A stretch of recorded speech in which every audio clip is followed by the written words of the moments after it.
There we go. Hey, Rick, here we are. Hey, Megan, we are. It's Tuesday. We are. We're here. It's Tuesday. We haven't been here in a few weeks because of my fault, because you're usually, in an office, a Mm-hmm. home office, an office. You Mm-hmm. don't have to do very much running around. On the road, But right? I, on the other hand, am running around all the time, running, running, running. And I just haven't sat still long enough to record our weekly the sesh. Mhm. So here we are, and I'm glad to see you. And Good to see you. I see that, yeah, there's stickers on your windows, so that means your kitchen is not done. Uh, So we won't talk about it. Anyway, okay. So this week our podcast is uh how do I say this? Dedicated to the person who had this idea for this podcast, and that is Chris. mhm. Chris is my right-hand man for over a decade here and helps me to keep my head screwed on straight. And Chris recently had an experience that he thought we should talk about. And so that is assuming a loan. So tell us about assuming a loan, what the deal is with that, who can do it, who can't do it, and then we'll talk specifically about assuming a VA loan. Yeah, it was a great topic. Chris called me on that a couple of weeks ago. It was I haven't dealt with one of those in so many years, and it's kind of cool to kind of revisit that topic. But let's go back just in general about loan assumptions. You really cannot assume loans anymore. They wrote that out a long time ago. So you can't do that. It doesn't really work. So, but the only loan you really can assume would be a VA loan. Mm, And so, and no one really knows this stuff, but here's the thing of it. If a buyer has a big enough down payment, and if the veteran seller will allow the home buyer to assume that loan, that's a great deal for the buyer. Fantastic deal.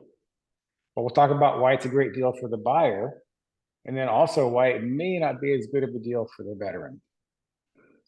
So let's talk about the all buyer right. side first. For the most Mm-hmm. part, if they own a house now, and of course they would because they're a seller and they've got a VA loan, they probably have a loan something less than 3.5% or so. So we know that's Mm-hmm. already a great rate.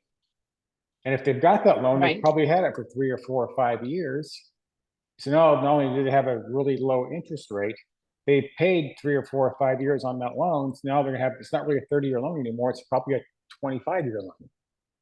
Even better for the buyer. So at that point, now what's happening for the buyer is that when they assume that loan, they're paying off that principal faster than they would if they just took out a brand new 30-year loan.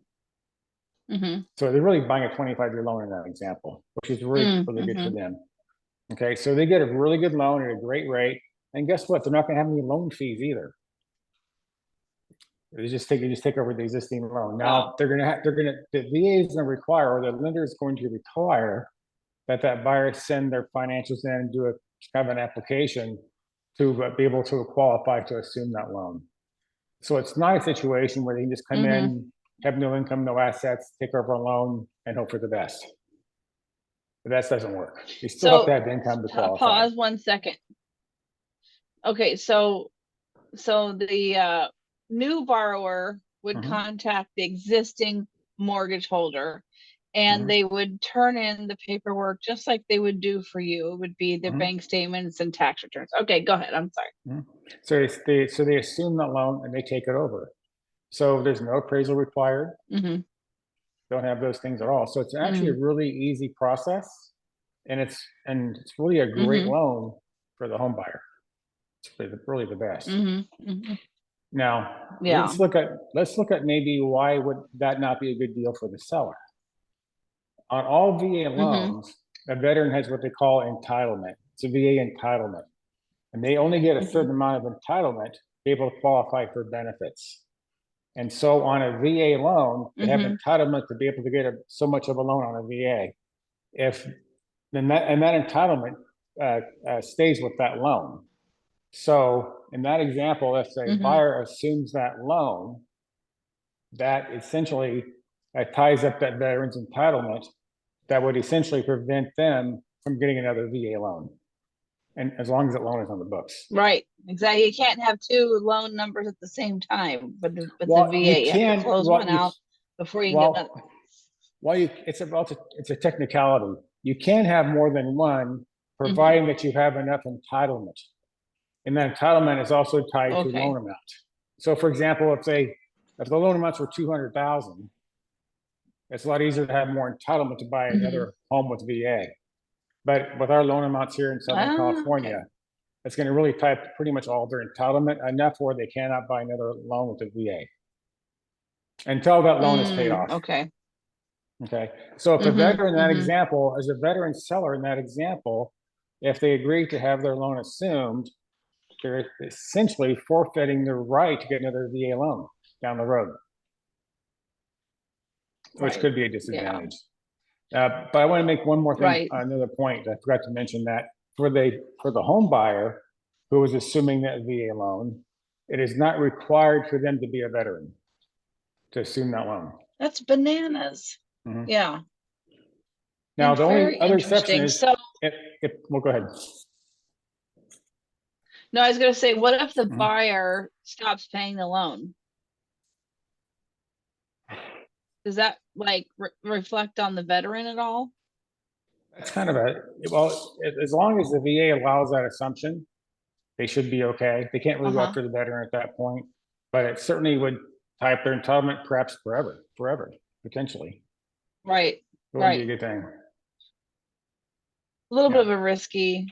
And a little bit more risky for the home seller. Now, I mean, I think for a home seller to do that, they have to understand they're not ever going to get a VA loan again, potentially. Right.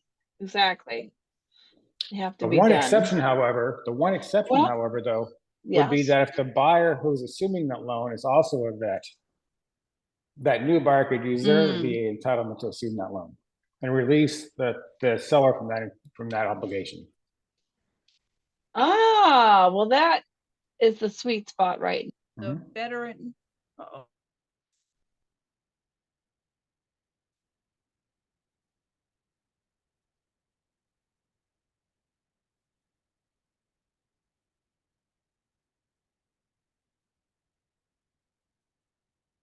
I think we lost you here.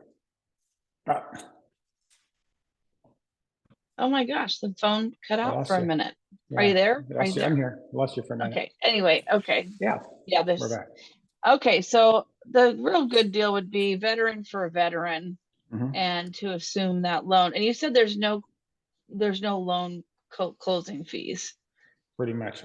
Now the loan servicer may charge some minimal fees to make the assumption work. Yeah. But otherwise, no, there's no formal loan process like we go through on a brand new loan.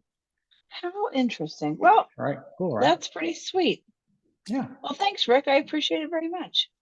Yeah, it's great that Chris called me. And I've not done one of those in so many years, and it brought back a lot of memories of how we did those years ago. And it actually is, as I thought through it again, I thought, well, that's a great deal for the buyer.